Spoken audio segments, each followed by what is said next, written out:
consciousness is in all the five types of like physical body, vital body, mental, intellect, and also causal body. Consciousness is everywhere. So basically, we have to try to withdraw the consciousness from one layer to the other layer down to the Atman, the causal body, and remove isolate the consciousness from that also, and understand that consciousness is the only thing prevailing everywhere and nothing else is there. So all of us is part of that. So this can be done through some yogas and all, which there are 4 yogas. So I want you to please explain, a little bit on that. What are all the methods to achieve this? Yeah. So instead of making it very complicated, we make it very simple actually. Whatever you said is okay, but it is very difficult to understand because the Shastra puts it in a different way and our understanding is little different. So we make it very simple. Suppose there is a wrong identification. You say there's a story in the Yoga Vasishta. The prince, the son of a king, a prince, at very tender age, he goes to a forest and then he got lost there. So he was reared by a tribal person. He was living along with the tribal people, and he grew up and became a man also. So he lived like the life of a tribal person, and he was a tribal only. And after some time, someone who can identify him, he comes and tells, "Oh, you are not this hunter, you are not the chief of these tribals, you are the king of this. You are this son of the king. You will be the king soon." Then he understands.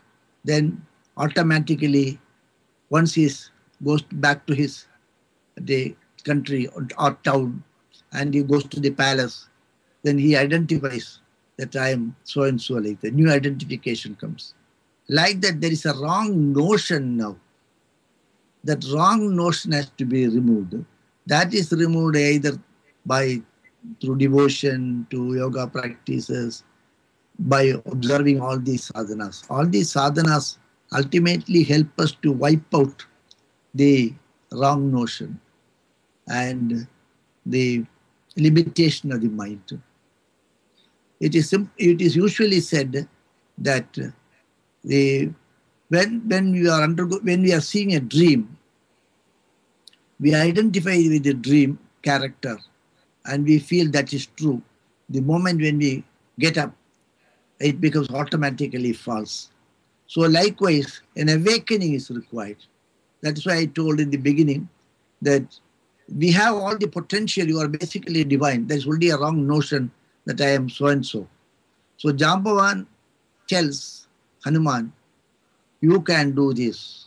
He initially thinks, I cannot do it. You can do it. You can do it. You can do it. So the Guru keeps on telling you, you are that, Tattvamasi. You are not this, you are that. Tattvam. You are that, you are that. The word that, he says. So that repeatedly the Guru tells you and you contemplate on that and it becomes a reality. So it can be called as Jnana Yoga. It can be, but through devotion also it can be achieved. So it is only the removal of the wrong notions. Swamiji has put it as, you have been given a new identity. What is that new identity?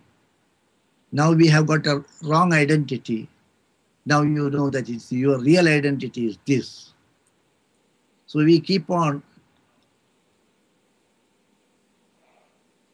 telling the mind, or we affirm that I am not this false entity, I am that supreme reality. I am basically divine. I am the supreme Brahman. That is the Upadesha given by the teacher, by the Guru to the Shishya. You are that, you are that, you are that. So later on we confirm I am that, I am that. For that all these sadhanas are told, serve, love, give, purify, meditate. Otherwise we call it as Karma Yoga, Bhakti Yoga, Jnana Yoga and Raja Yoga. All these things little we do so that the mind becomes pure. When the mind becomes pure, naturally you accept it actually. The acceptance comes naturally. Thank Is it you. okay? Thank you, Swamiji.